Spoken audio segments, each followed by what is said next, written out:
Welcome to the inaugural edition of Do the Math, a new Chicago-based show that's going to rock your world. My name is Tori Muhammad. I am a Chicago-based journalist and entrepreneur.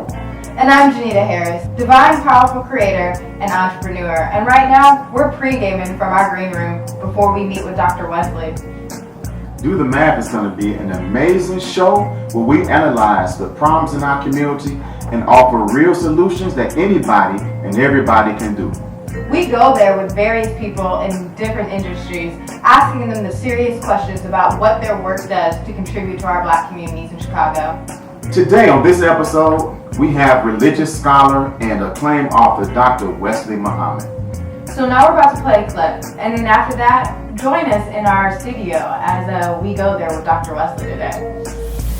This book is Understanding the Assault on the Black Man, Black Manhood, and Black Masculinity.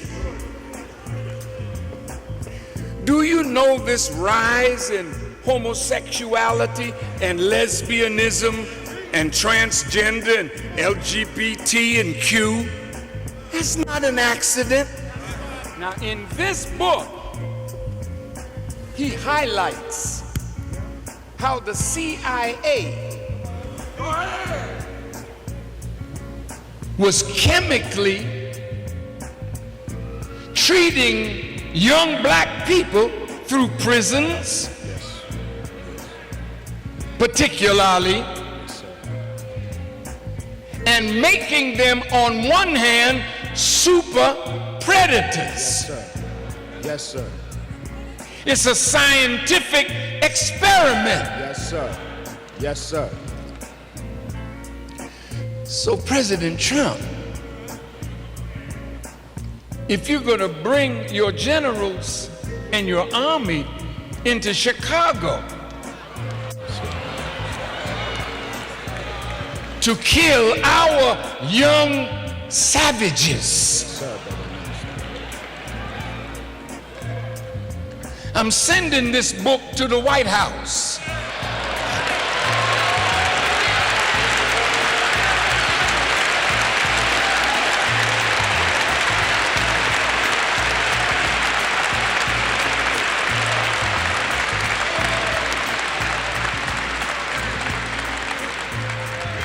Before you come,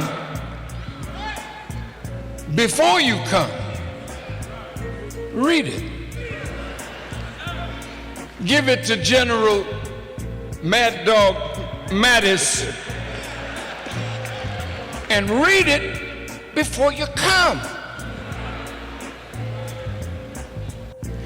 Because you've got to learn how white people, your people, That's right. destroyed Black youth in a chemical experiment from the CIA, this rotten, no good bastard of a government. Yes, sir.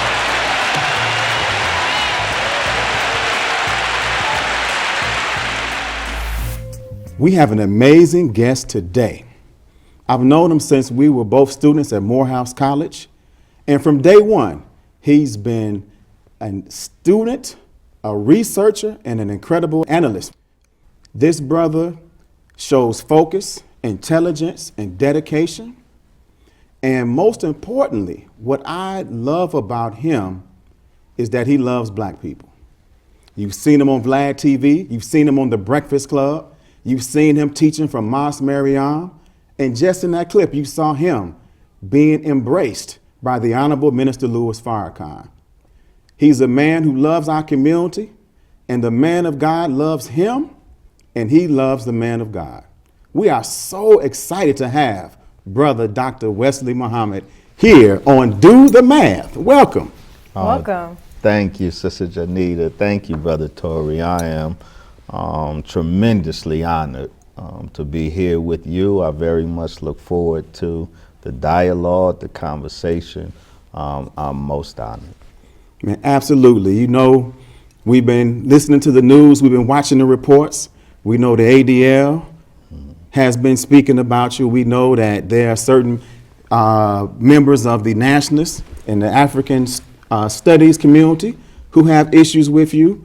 We know that those who love to toot and smoke a little bit have some problems with you, but you were just being embraced in that clip by the Honorable Minister Louis Farrakhan. Tell me how those two contrast each other and how you feel. Well, the embrace by the messenger of God, the Honorable Brother Minister Louis Farrakhan, makes all of that stuff you said prior a non-factor, non-existent. That, no doubt, was one of the most impactful moments of my journey, of my life, to feel that energy and that love from the messenger of God. So when the scripture says, if God be for you, who can be against you? And if the messenger of God be for you, then none of those who would presume to be against you have any value whatsoever, certainly not their opposition. And I pray that I can stay in the good graces of Allah himself, as demonstrated by any favor I might find with his messenger. Beautiful. And tell us about your most recent book. What compelled you to write this book, Understanding the Assault on the Black Male, Black Manhood, and Black Masculinity? Yes, sir. Thank you. This particular book is really a logical, not conclusion, but development from my overall body of work, academic work over the last 28 years. I have been pursuing the academic study of the teachings of the Most Honorable Elijah Muhammad for 28 years now, specifically what he teaches us regarding God, the truth of God, the reality of God. He taught us that the black man is God. He teaches us that the black man as God, he also took a fall, he died. So much of the literature I have written and the work I have done has been expounding on, elaborating, documenting the reality of the black man as God. And this book does the same, except the focus here is on the death of the black man as God, specifically the mechanisms used to kill the black God. Specifically here in America, though, we document that it's a global project. This assault on the black man is not just a local phenomenon, it's a global project of white supremacy. But the methods and the intensity of the assault is greater here in America because the black man and woman here in America have a rendezvous with destiny that no other black people on the planet have. And so there is an intense focus on the unmanning of the black male. Here, there's an intense focus on the gender neutering even of the black woman here in America, because the black man and woman here in America are to be the gods, the black gods that takes the world into its future. Wow. So understanding the assault on the black man, black manhood, and black masculinity, it goes there. I mean, you win. you win belongs to Allah, yes, man. And I can't help but think that many people would say that this book is very controversial with the assertions that you're making. In regards to writing this book, was there any fear on your part to align yourself so strongly and to do it in such a public, open way? No. Love, the scripture tells us, casts out fear. And we in the Nation of Islam, as students of the Honorable Brother Minister Louis Farrakhan, most of us come to the nation and come to him with the love for black people. But certainly his love, his unparalleled love of black people engenders in all of us who are his students engenders in us a level of love for black people, generally, globally, but in particular the black man and woman in America. His love engenders in us a love for our people that casts out any fear. We don't fear the enemy at the root of this assault because we love our people and we love the God who came specifically to deliver our people. So we fear God. We don't fear Satan. You know, there were, as a young man growing up, certain positive signs that I saw of what manhood was, but it was not until coming into the teachings of the Honorable Elijah Muhammad as taught by the Honorable Minister Louis Farrakhan that I learned what manhood is and black male masculinity, and I'm still on that quest of understanding it. Yes. But define for the audience, what do you mean by black manhood and black masculinity? What is that?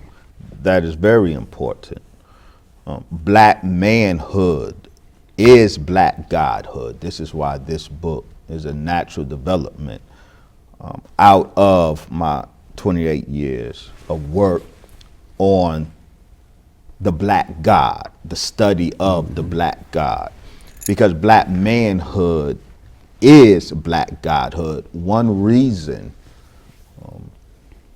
we are content, Sister Janita, black males and black females, black men and black women in America, we are content with the status quo and really don't comprehend the extent of the assault on the black man because we don't have a proper vision of what a black man is. We don't have a proper appreciation of what black manhood looks like.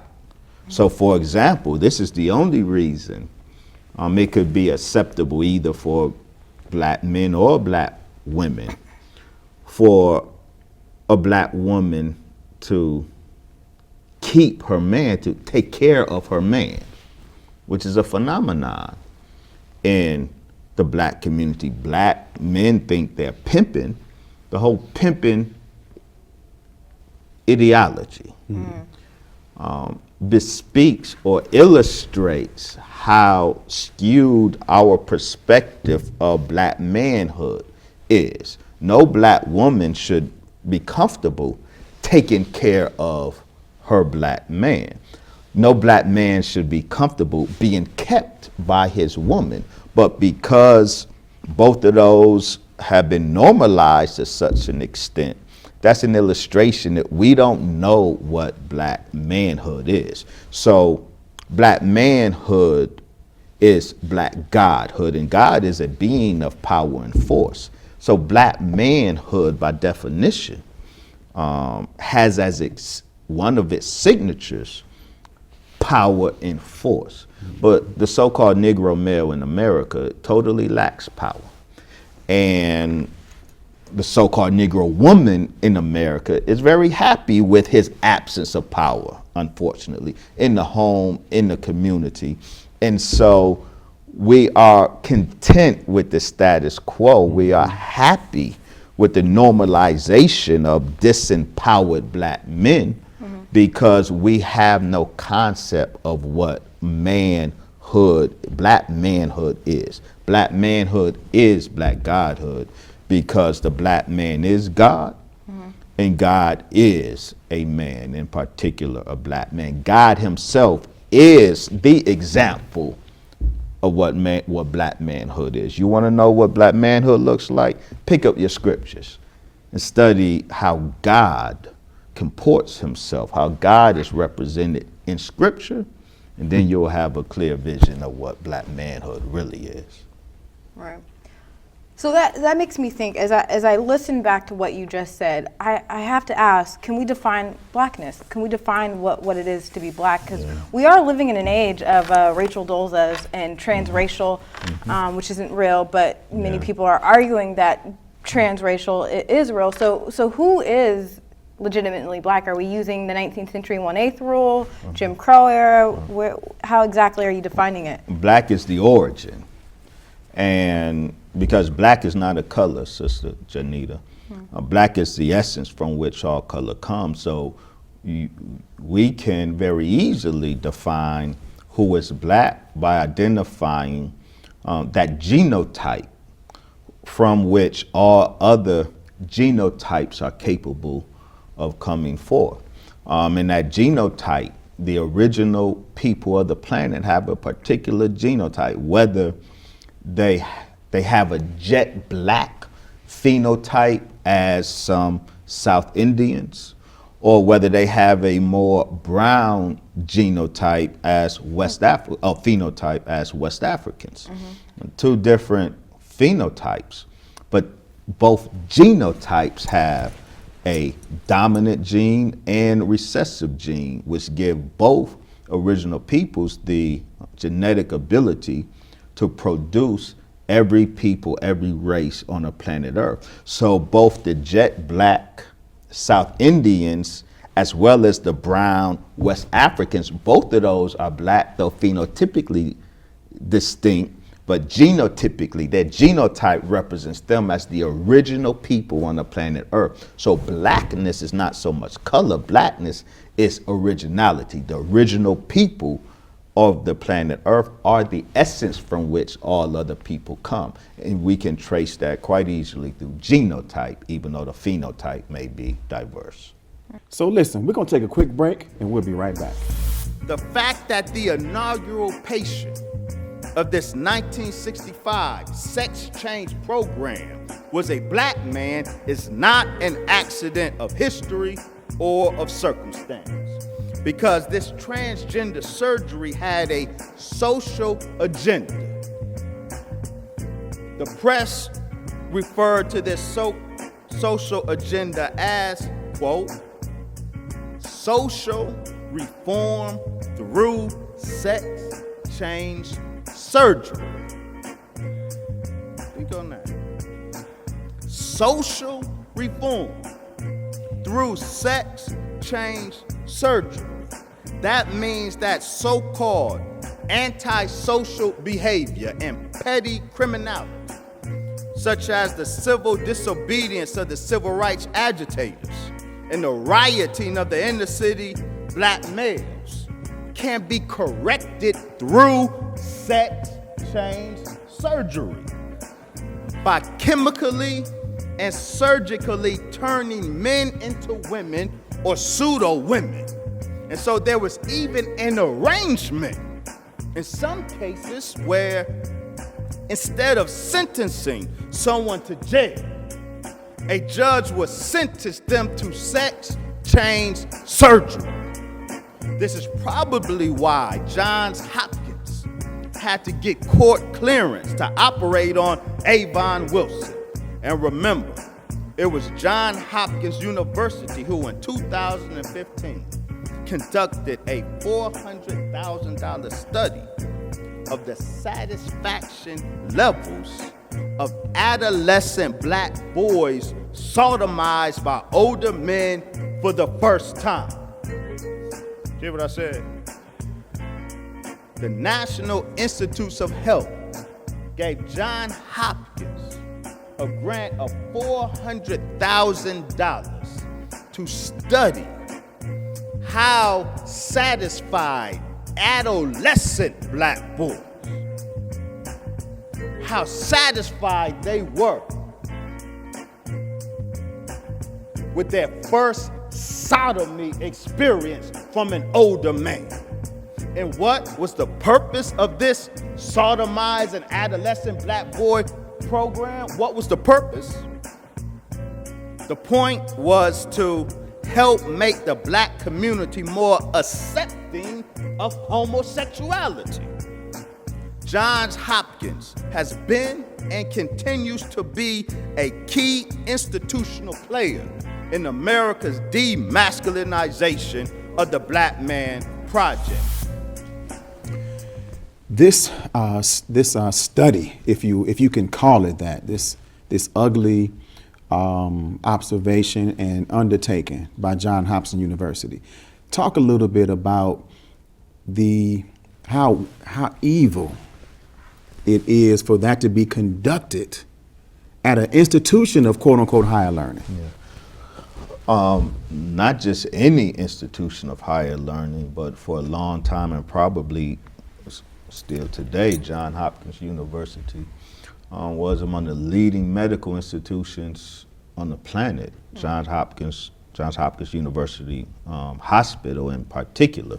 And this particular study was horrendous and horrifying. It was a study of specifically adolescent black boys, a study to evaluate their level of satisfaction the first time they were sodomized, which is the appropriate language, though they use the language anally penetrated by an older man. So how is it even legal to study adolescents, their satisfaction levels of an adolescent boy being sodomized, anally penetrated sexually by an older man? The point of this study, one of the points was to combat what they called homonegativity in the black community. The fact that the black community has historically been not agreeable to homosexuality. Johns Hopkins University, through this study, hoped to help change that. And they felt that by studying adolescent young black boys and how much pleasure they got from being anally penetrated by older men, this would help minimize or diminish homonegativity in the black community. In other words, help normalize homosexuality in the black community. And it should be noted that Johns Hopkins University, who funded and participated in this study, is also distinguished for setting up the first official sex change clinic in the United States of America in 1964. It was a secret clinic that Johns Hopkins University covertly established for the purpose of conducting sex change operations. And the inaugural patient that underwent transgenderism, deliberate scientific transgenderism, the inaugural patient of Johns Hopkins University was a black man, Avon Wilson, who was transgendered into Phyllis Wilson. And then after that surgery, Phyllis Wilson was pranced around the nightclubs of New York City, showing off her new wares. And so Johns Hopkins University has, from way back, been interested, has been a participant in the unmanning project of the black male, and has been interested in the homosexualizing and transgendering of the black community. Yeah, this is really interesting. A lot was just said, and so I'm trying to think of where to go.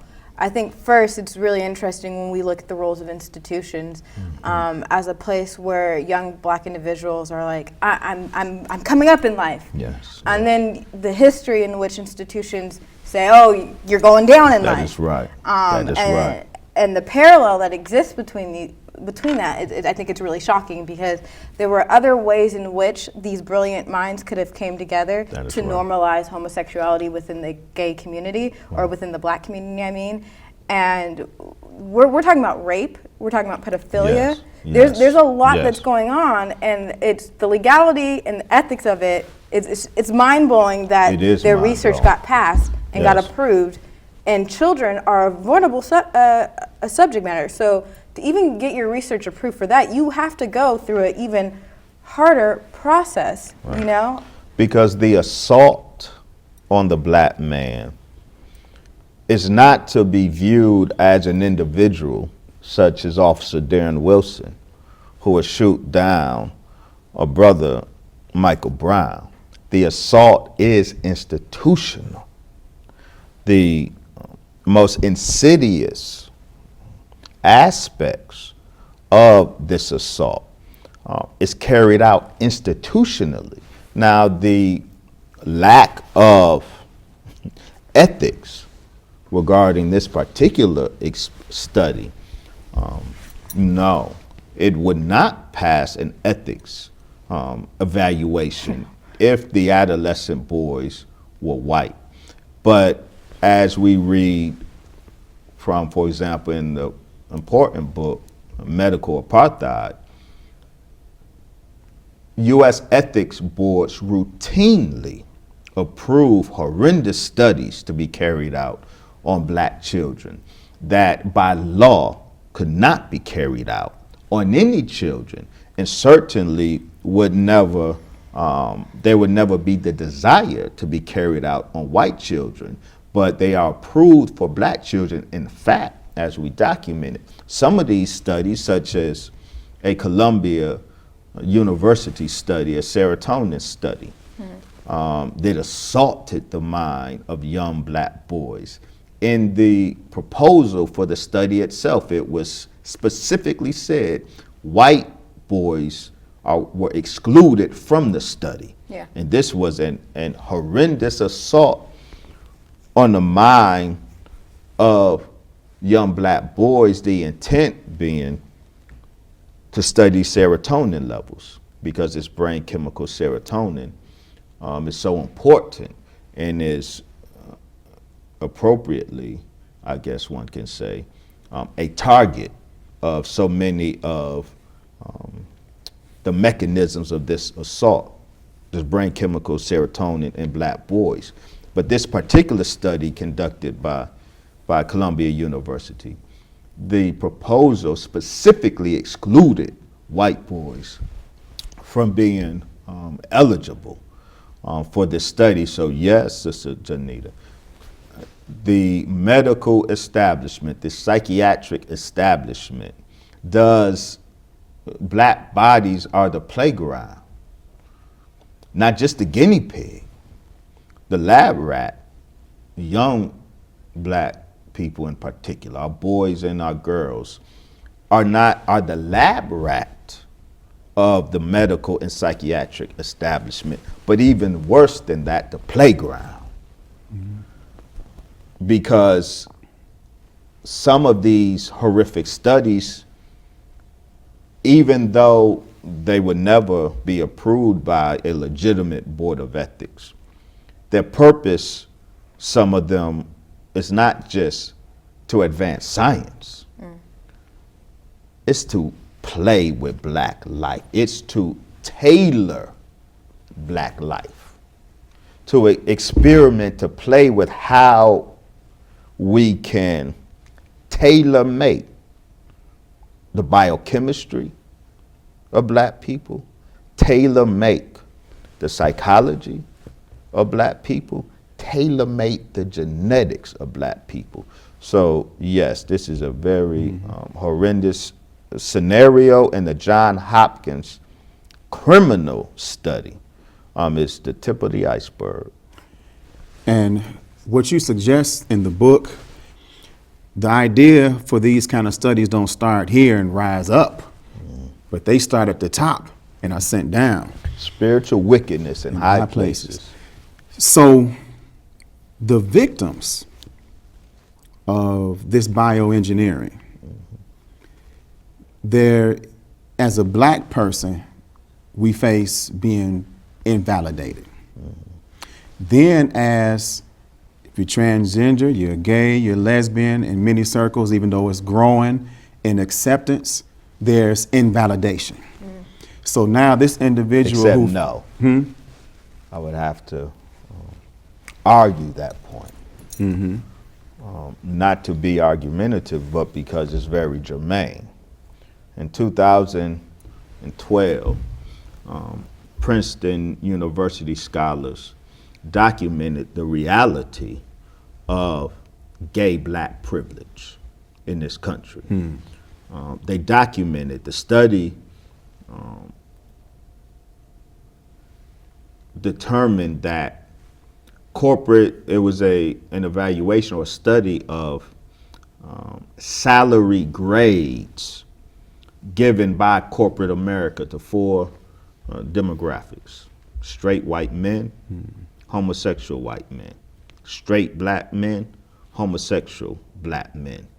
The higher white corporate America offered the highest pay grade to straight white men and gay black men. And gay black men not only were given by white corporate America a salary on par with straight white men, but oftentimes gay black men were given salaries higher than straight black men.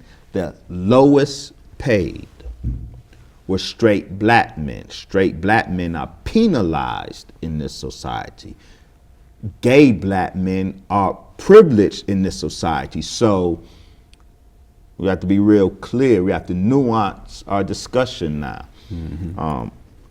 It is And not to your just point, the black I was male. referencing in our community, right? And to that, so I receive and I accept exactly what you're saying. To that point, yes. Yeah, Go it ahead. is not just the black male that is enemy of the state in this country. It is the black masculine male that is the enemy of the state. Black masculinity is the problem. Black male femininity is privileged in this society. Black male masculinity is penalized in this society. Excellent point. But you know what? We're going to go to a break, and then we're going to come back to keep this that note. conversation going. The cliches, the just say no's. Our people, them shorties been hearing it from us generation after generation. Nothing that was put on the table so far. We need fathers in the home. We need responsibility. Pull your shit up by your bootstrap. All of that, the principles that we're articulating, really in a very cliche way, the shorties that we're talking about have been hearing that from us old dudes generation after generation. But we still here talking the same shit. Why? The shorties aren't better, they're worse. Why? Because we keep oversimplifying the problem and underestimating the devil. Man, excellent points. Let's get back into this conversation with masculinity and some of the views or questions you have about what that means in the balance of male and female. Yeah, definitely. I think you made a really good point when you said homosexuality. This requires a nuanced conversation. For instance, the Human Rights Watch, they release their statistics often on black trans women, and black trans women are more likely to be murdered for being trans than other segments of and populations of people. And many gay black men would disagree that they have this privilege that you're talking about. They would talk about the ways in which they've been ostracized by their communities, by their church, by their families. And so it's interesting to hear your counter narrative to that position, because I think also what I'm learning or what I'm gathering from some of the arguments in your book is that with biochemical and psychosurgery, it almost sounds like that we're saying that if you are black and gay, or black and lesbian, or black and trans, you don't actually own your destiny. Your narrative was created for you in the womb by being chemicalized, and now you think you are this person, but really you're not. And in many ways, that's very invalidating to that person's experience. Yeah. I understand. Very good observations and questions. First, to your first point, the violence against black trans women in particular, the struggles of black LGBTQ in our community. What I just offered isn't a counter narrative to that. The two narratives are complementary, because what I described was the gay privilege given by white America. White America doesn't invalidate black LGBTQ. White America enthusiastically validates black LGBTQ. The gay black privilege is offered by white America. It is the case. The black transgender murders, they mainly happen in our community. Right. The ostracization of black LGBTQ, that's a struggle that they have in the black community. So the black community has one posture towards black LGBTQ, again, which is the posture that such hideous studies as a John Hopkins study was seeking to eradicate. This would be what they described as homo-negativity. So these aren't counter narratives, they are both the reality of being black and gay in America, being ostracized in the black community and being privileged in white America. Now, but let's be real clear.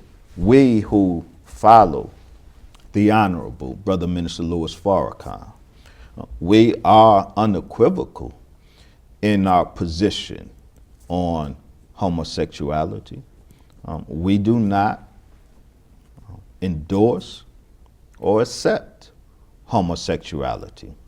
But under no circumstances do we condone, promote, or accept violence against our black LGBTQ family.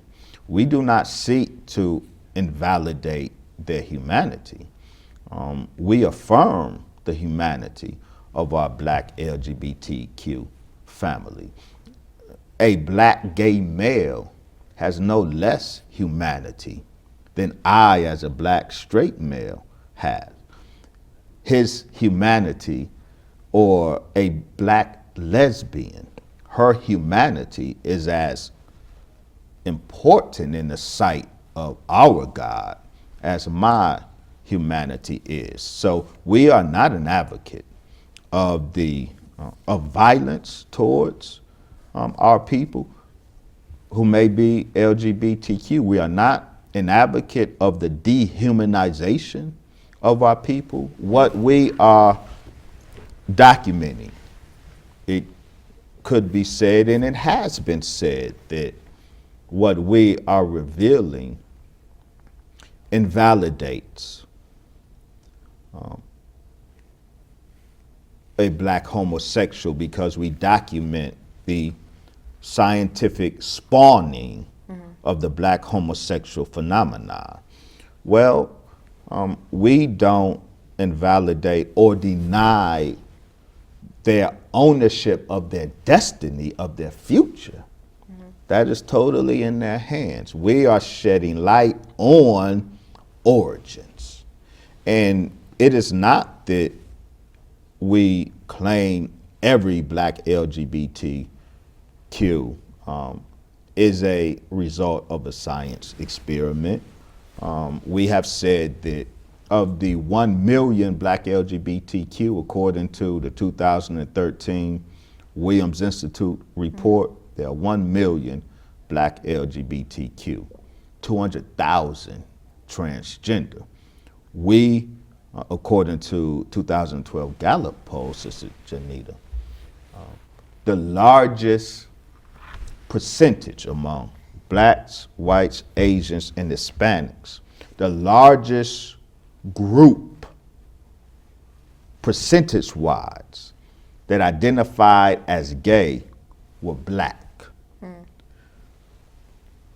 That's a phenomenon, because in James Baldwin's day, one of our most famous black homosexuals, productive, no one is denying his blackness or his humanity. But he's very clear that he encountered homosexuality in Greenwich Village in the 50s, and it was all whites, because homosexuality in America absolutely was a white phenomenon. But now it's being made into a black phenomenon, so they say gay is the new black. Well, we are documenting not the origin of every individual black gay person, but the origin of the phenomenon. And the phenomenon is both scientifically spawned or induced, and it is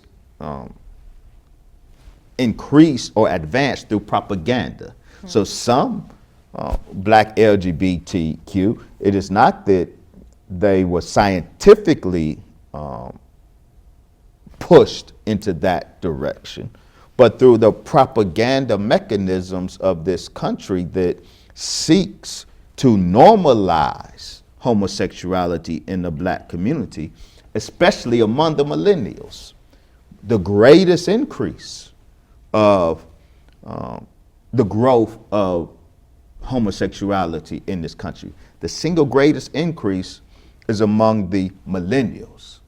Of all of the generations, Generation X, the baby boomers, the millennials have the greatest rise among population-wise among themselves, meaning there are more gay millennials than gay baby boomers or gay Generation X, and the engine for the overall increase of LGBT in this country, the engine of it is the increase among the millennials. So that generation, born between 1980 and 1998, they are the greatest increase is among this generation because they were impacted by scientific experimentation, scientific discoveries that were made in the 70s, and their parents were impacted, and those scientific discoveries were deployed among the parents of the millennials. So you have this great increase among the millennials in particular. And so there is a scientific undergirding of this phenomenon of black LGBTQ. That does not, in my opinion, that does not dehumanize them, all of us. And this is the point, and I will close. Every black life in America, regardless of your sexual orientation, regardless of your religion, regardless of your politics, every black life in America has been impacted by the scientific assault against black America. Some fruits of that assault is a black crackhead. Some fruits of that assault is the black homosexual. Some fruits of that assault is the black man happy to live in his woman's house and drive his woman's car. Some fruits of that assault is a black thug, the hyper-aggressive, violent gangbanger. In fact, an interesting thing is both the black sissy and the black thug are spawns of the same scientific project. In Chicago, it's been an incredible experimentation when you talk, because you see all of that you discuss. Of course, you see it across the country, right here in Chicago. Talk a little bit about, because it seems to be that there, along with these growing phenomenons, there is an increasing acceptance and use of marijuana. And make the connections that have, talk about some of the things that have angered those who love to watch Cheech and Chong and toot it up and think that they're doing no harm to themselves or society. Yeah. Marijuana has been weaponized, specifically against black people, in particular, the black male. We call it loud here in Chicago. our grandparents weren't smoking loud. The great jazz musicians, Louis Armstrong, he loved him some marijuana, but he wasn't smoking this. This is a very different drug. This drug hosts THC. Love, THC is the chemical in marijuana and cannabis that's responsible for the high. It's a psychoactive chemical. In natural cannabis, that chemical, there's less than 1% of the plant is THC. In today's marijuana has THC content of 10, 20, 30%. That's what makes loud very different from the marijuana Cheech and Chong was token on. And it makes it very dangerous because that THC is what does all of the damage. And so marijuana is being legalized across this country. Marijuana is being normalized. And while black boys and men are languishing in prisons as a result of the regime of mass incarceration, black homes totally ripped apart as a result of the regime of mass incarceration. So many, a good percentage, if not most of us, swept up during a mass incarceration arrest. We're in prison for not crack cocaine, said, a marijuana charge. Yeah. And white men are now making billions off of the marijuana industry. Black people are locked out of the marijuana industry. We cannot profit from the marijuana industry. We're still languishing in prison over a marijuana charge. The marijuana has caused havoc, has caused total hell in the black community. Now, marijuana has resulted in large numbers of black people, black men in particular, in prison under mass incarceration. But those who weren't caught up in the dragnet, the mass incarceration dragnet, those of us who are still out here on the street, we are equally negatively impacted. We aren't imprisoned because of a marijuana charge. We are left out here to happily partake of the marijuana, the weaponized marijuana. And so our community, the black male in particular, but also the black female, because as you know, the website says black women tote too. And black women are getting lifted today as much as black men are getting lifted.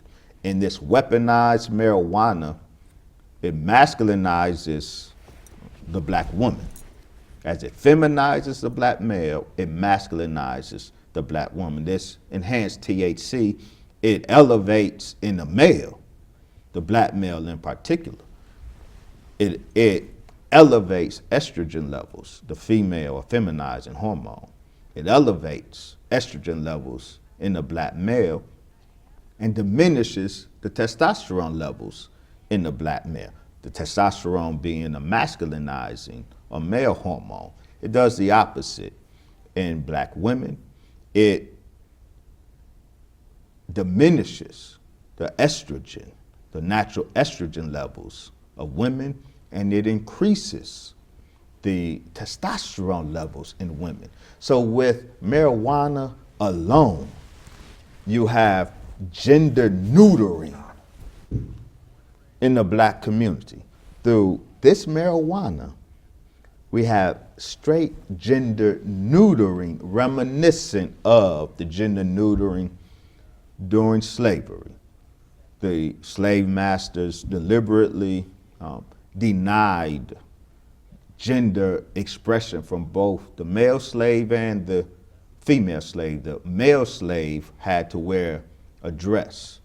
Male slaves couldn't wear pants. It was a privilege for a male slave to wear pants. The male slave from a child to adulthood was forced to wear a gown that was likened unto the gown that the female slave wore, to gender neuter him. The female slave too was gender neutered because she was the same labor imposed on the males were imposed on the female. She had no female privilege when it comes to the slave work. So gender neutering was systemic on the slave plantation. Gender neutering is as real today, in this weaponized marijuana is one of the chief mechanisms of gender neutering in the black community. It feminizes the black male and it masculinizes the black female. This is Do the Math, and we'll be right back. We missing something. It's not the reason so many of us are engaging in this behavior is because they are a victim of psychic engineering, biochemical manipulation. And see, all those cliches we're talking, these shorties, literally, I will put everything I own on you. We test the biochemical profile of the shorties doing the terrorizing. I can predict what their biochemical profile says because I can tell you how they got their biochemical profile. So you don't ever want to say that because I'm at home with my children, That's right.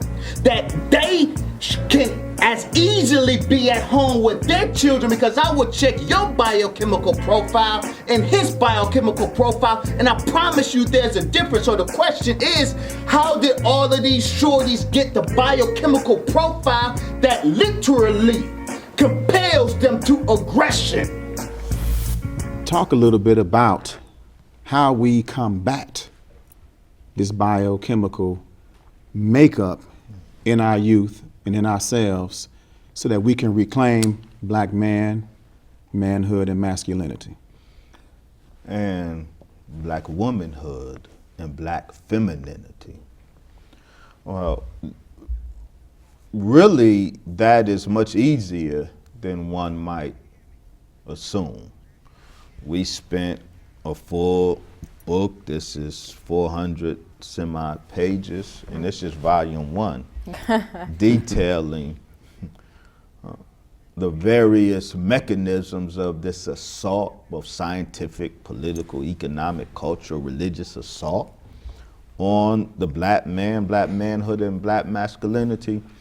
The book of solution, it's not 400 pages. We could start with How to Eat to Live by the Most Honorable Elijah Muhammad. That too is a book, 100 pages or so long, because the solution really is in a lifestyle change. The scripture says, "Come out of her, my people." Now that, we understand that to mean black people must physically separate from our enemy, which is why the Most Honorable Elijah Muhammad said that it's more important to teach separation than it is to teach prayer. Why is it more important to teach separation than even to teach prayer to God? Well, it's because we're praying. There is no mystery God. If the house in which we are praying, the very air is poisoned against us. The water we use to make wudu, to make ablution, that very water has been weaponized against us. So as we are preparing for prayer, we are being scientifically assaulted. So yeah, the Lord may hear our prayer, but before we even send it up, we're being assaulted. So in order to send up a good and effective prayer, in order to be safe in the process of sending up a prayer to God, we have to separate from not just this country, but first separate from this culture. Separate from the lifestyle. Black people participate in a lifestyle that was created by this, engineered by this assault, and thus perpetuates the effects of the assault. So we have to come out of the lifestyle. You want to stop, want to remedy the gender neutering, the scientific gender neutering of the black community? Put the weed down. Put the drugs down. There's no such thing, Sister Janita, as recreational drug use in black America. Every single drug that we think we are recreationally enjoying, every single one of them are chemical weapons that were imposed on us from the outside with a purpose. So we don't have recreational drug use. We are victims of neurochemical warfare. So what's the solution? Come out of her, my people. Disengage the life and culture of death that was imposed on us and change our lifestyle. So I mentioned how to eat to live. So much of the assault comes through our food and our water. We change our eating habits, then we can counter just by changing our eating habits. Not just what we eat, but where we get what we eat from. Because we documented food that comes to black area codes is very different from what food trucks deliver to white area codes. So we change what we eat, we change when we eat and how much we eat, and we change where we get our food from. That will counter, that makes us unavailable to so much of the assault. So the solution, Brother Tory, in short, is not, you don't have to wait for legislation to come down from Capitol Hill. We don't have to wait for the White House to do anything. The solution starts with a lifestyle change among black people. And just by changing our individual lifestyle, changing our habits, we have cut off so much of what has been assaulting us all of the days of our life. Wow, wow. So I'm definitely a millennial.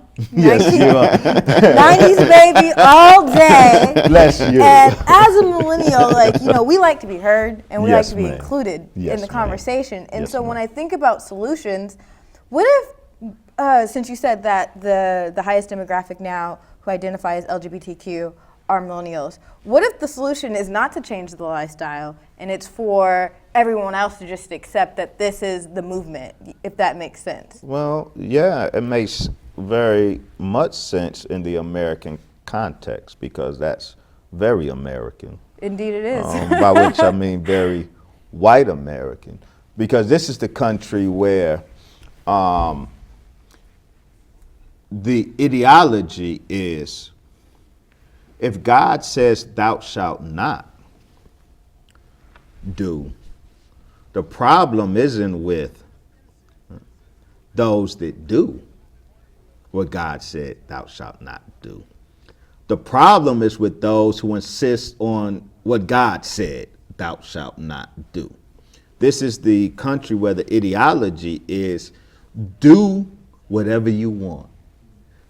This is the country of the false, pernicious freedom, the false freedom, the freedom to disobey God, the freedom to disobey your very nature, and the freedom to pay the consequences of disobeying your very nature. So America gives us the freedom to be as crazy as we want to be, as self-destructive as we want to be. So as a millennial, yes, you have the right to whatever lifestyle you want to.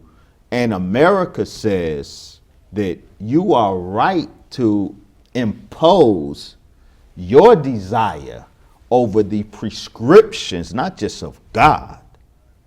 You are right to impose your life desire over the demands of your own nature, the demands of the needs of your people. Because homosexuality, one reason homosexuality is not only a sin in the eyes of God, but it can be described as national or cultural treason. And the reason we say that, in Islam, we are taught it's God, the hierarchy of values. God, family, nation. God is first, most important. Family is second most The important. nuclear family The or nuclear extended? family. Okay. Or family, however you want to define it, nuclear or extended. Family is secondly most important, and nation is thirdly, and that's because a nation is only the aggregate of families.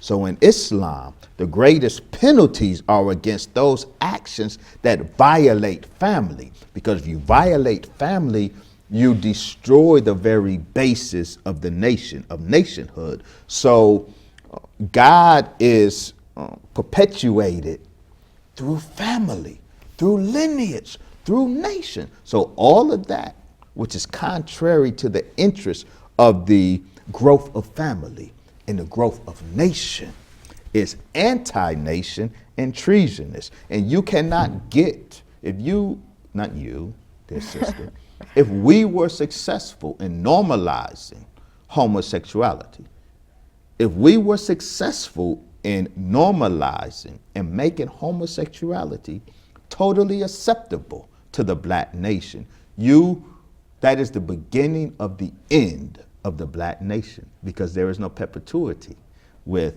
the whole nation, or a good percentage of the nation being gay or lesbian. That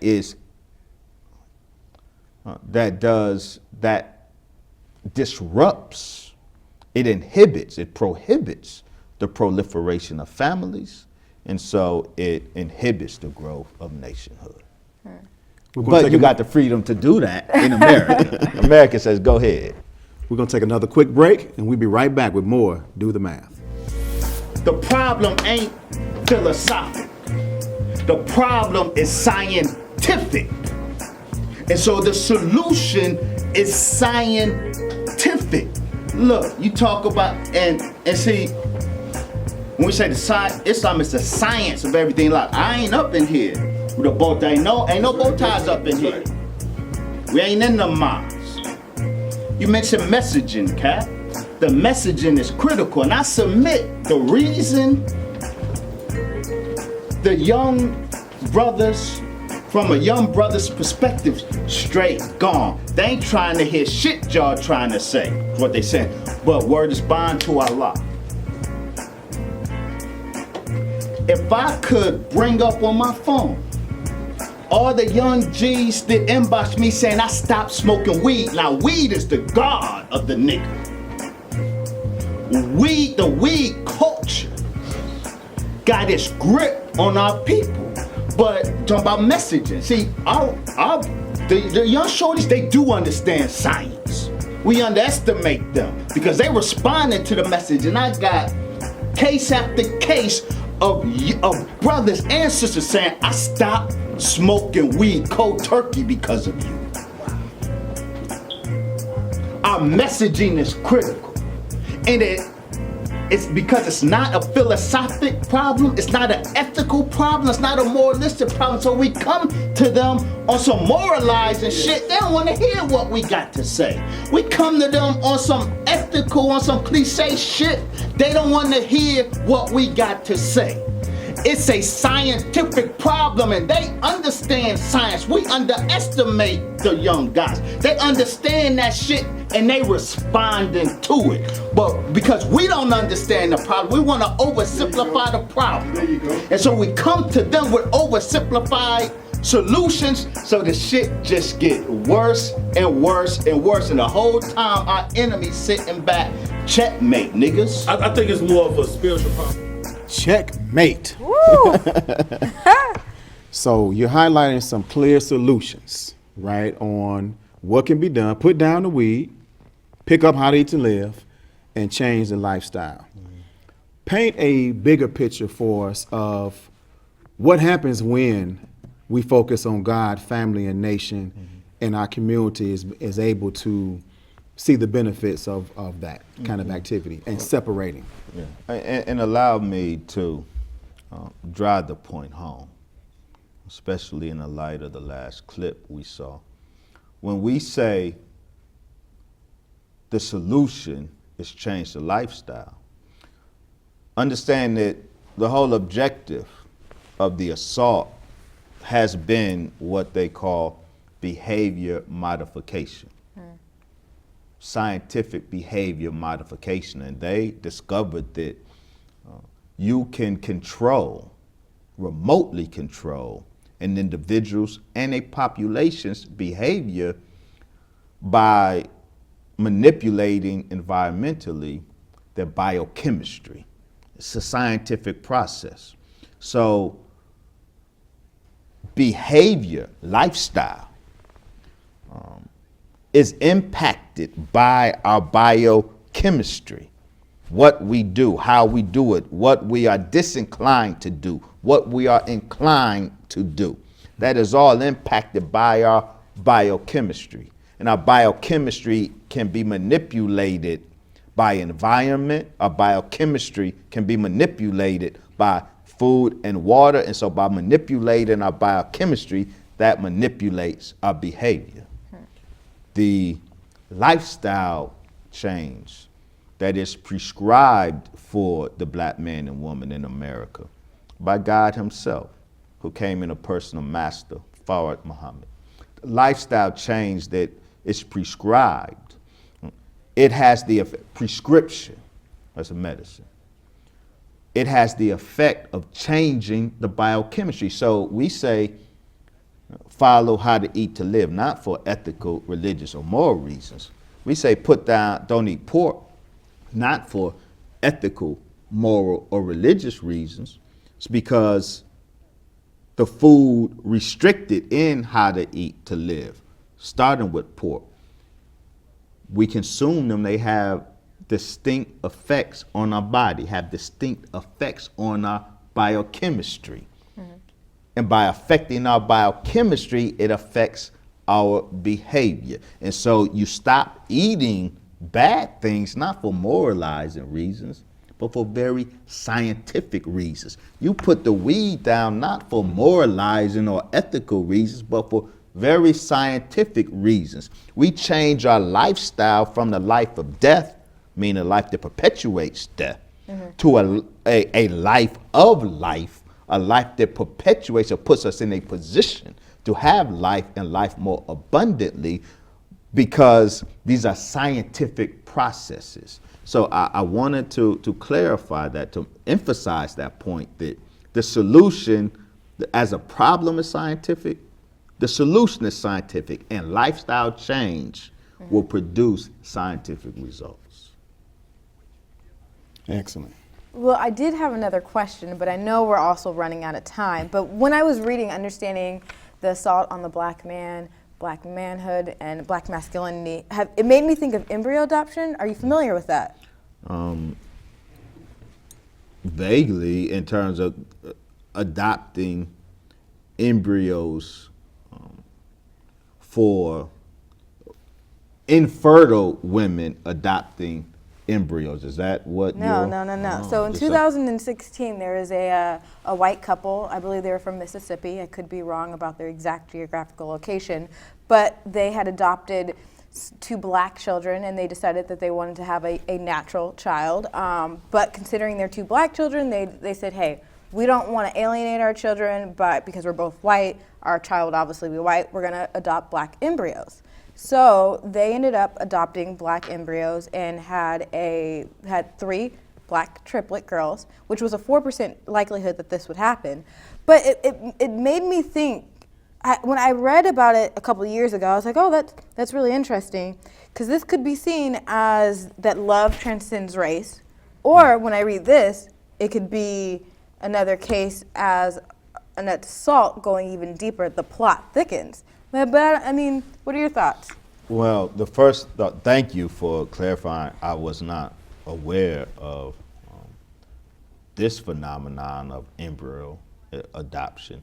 The first thing that came to mind are the many cases that happen to be in the news lately of whites who adopt black children, and then we find out they adopted them for the purpose of abuse. There is case after case of black children being adopted with malicious intent. Now, of course, that doesn't, I do not at all intend to suggest that every white parent who adopts a black child did so with malicious intent. But it is a fact, a very disheartening reality, that on the news there's been a few cases of whites who adopted black children with malicious intent. Black children were beaten, and in fact, currently, right now, the story just broke yesterday, the family. A little while ago, this picture garnered national attention of this little black boy hugging this police officer. And come to find out, that little black boy was in a family of about 6 black children adopted by white parents, 2 white lesbians. They, just yesterday, they're all dead. The car was ran over a cliff, all of them dead. 3 of the bodies, however, are missing. But what is coming out, they're all adopted, the black children. What is coming out, the young brother who was on the picture hugging that cop and the country went crazy, he had prior reported that he was being starved to death deliberately by his parents. One of the daughters reported being abused by the family. So that is just one of the most recent cases of whites adopting black children with what could be described as malicious intent. So that's what I think about as I listen to you, dear sister. Man, we have to wrap up. I hate to close this conversation because it's been so valuable and informative. But if people want to continue to hear from you, watch videos, how can they get in contact with you? Well, I'm accessible on online at www.drwesleymuhammad.info. I'm on various social media, Wesley Muhammad, Instagram, Wesley Muhammad, Facebook, Wesley Muhammad, and Twitter, Wesley Muhammad. No Snapchat? My wife won't allow me to get on it. She say I'm too old for Snapchat. So my wife disallows me from getting on Snapchat. Man, well, we want to continue to hear more from you. We want our listeners, our viewers to know. We want to hear your feedback. We want to tell us about guests you want us to have on the show. This has been so incredible for our first show, and I know you, like us, can't wait for the next. I'm Tori Muhammad. I'm Janita Harris. And we've been listening to the incredible brother, Dr. Wesley Muhammad. Thank you. Thank you. Thanks for coming on.